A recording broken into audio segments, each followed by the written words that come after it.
Terima kasih Anda masih menyaksikan Kompas Siang. Saudara Presiden Jokowi menggelar pertemuan dengan ratusan kepala daerah seluruh Indonesia di Istana Garuda Ibu Kota Nusantara, Kalimantan Timur. Jokowi menyambut para kepala daerah datang untuk pertama kalinya di IKN.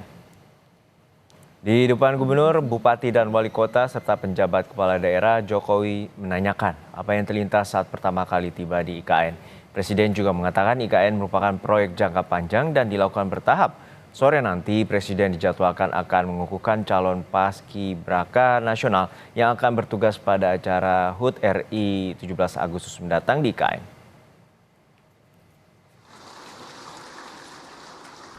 Melihat ibu kota Nusantara ini kira-kira bayangan Bapak apa?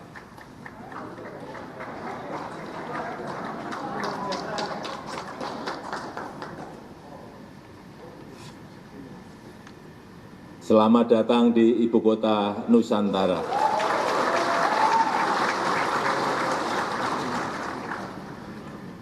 Kita ingin menunjukkan bahwa kita punya kemampuan untuk juga membangun ibu kota sesuai dengan keinginan kita, sesuai dengan desain kita, tetapi memang masih memerlukan waktu yang panjang. Ini dimulai baru tahun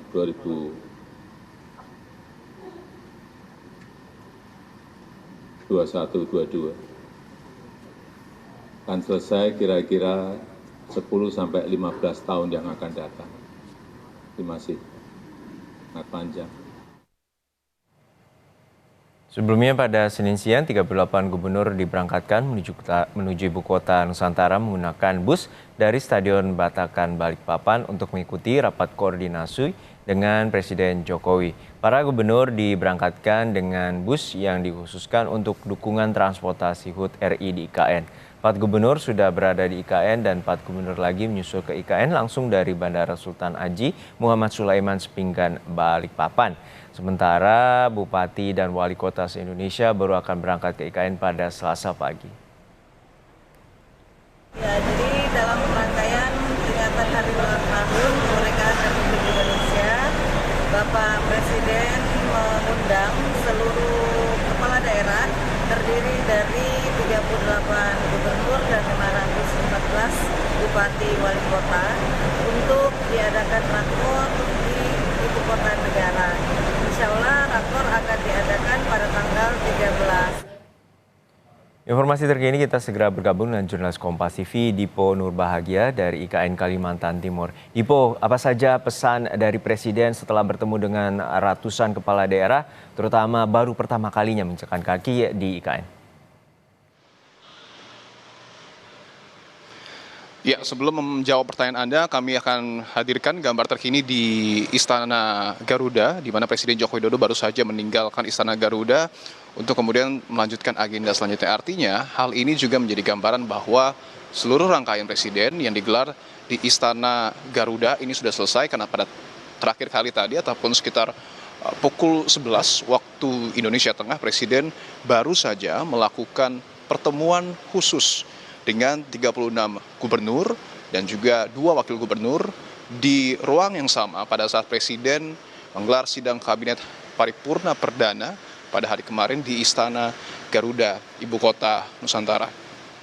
Nah, kembali untuk kemudian menjawab pertanyaan Anda, Juno. Betul sekali bahwa pada hari ini merupakan kali pertama Presiden menerima 517 kepala daerah di Ibu Kota Nusantara, tepatnya di Istana Negara. Tentu momen ini adalah momen spesial, karena tadi selain memberikan ucapan selamat datang, tentu ada juga sejumlah pengarahan yang kemudian diberikan oleh Presiden kepada 517 kepala daerah. Beberapa di antaranya tentu terkait dengan bagaimana konsep pembangunan IKN yang seyogyanya ini dicontoh oleh kepala daerah, begitu ya, karena tentu setiap daerah menurut Presiden memiliki konsep tersendiri yang dapat dimajukan ataupun memiliki spesialisasi tersendiri sehingga sebuah daerah ini dapat maju sesuai dengan ciri khasnya. Nah, tetapi ada yang menarik juga bahwa tadi pada saat memberikan kata sambutan, Presiden ini seakan membandingkan Istana Kepresidenan di IKN dengan Istana Merdeka dan juga Istana Negara di Jakarta, termasuk juga di Istana Bogor.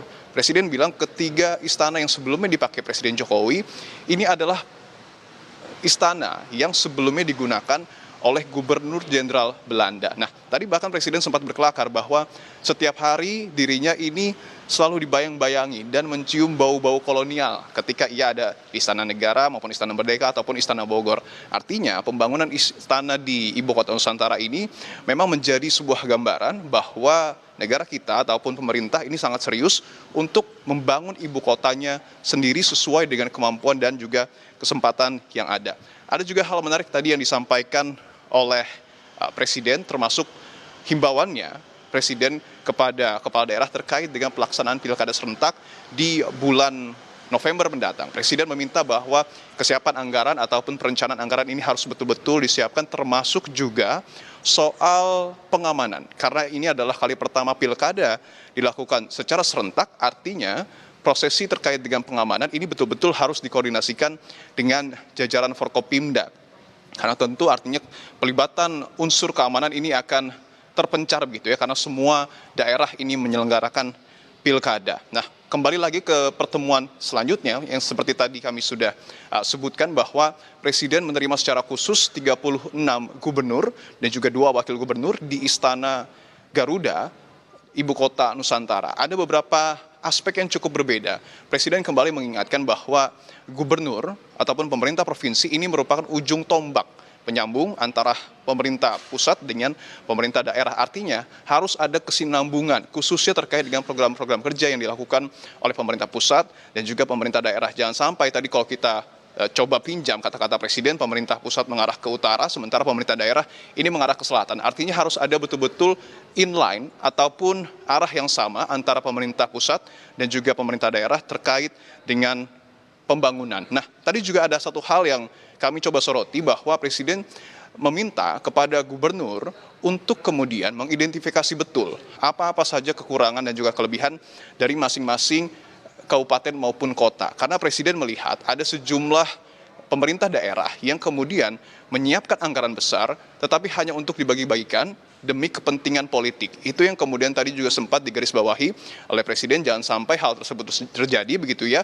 karena tentu anggaran yang besar ini dapat dimanfaatkan untuk membangun fasilitas bagi publik seperti misalnya adalah rumah sakit ataupun di sektor pendidikan. Nah, tadi juga Presiden sempat kembali menanyakan ataupun memberikan arahan juga terkait dengan perhelatan PON yang akan berlangsung pada September mendatang di Aceh dan juga Sumatera Utara.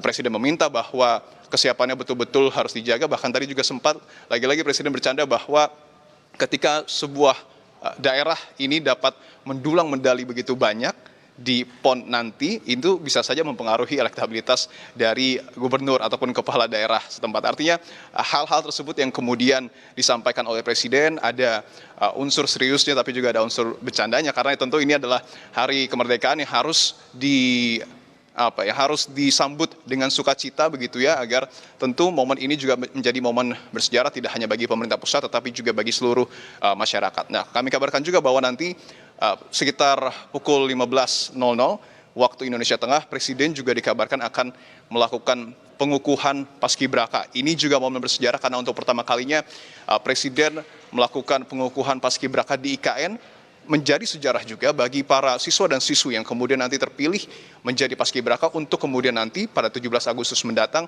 mengibarkan bendera Sangsaka Merah Putih untuk pertama kalinya langsung dari Ibu Kota Nusantara, Juno. Baik, terima kasih atas laporan lengkap Anda, jurnalis Kompas TV Dipo Nur Bahagia dari Istana Garuda, IKN Kalimantan Timur.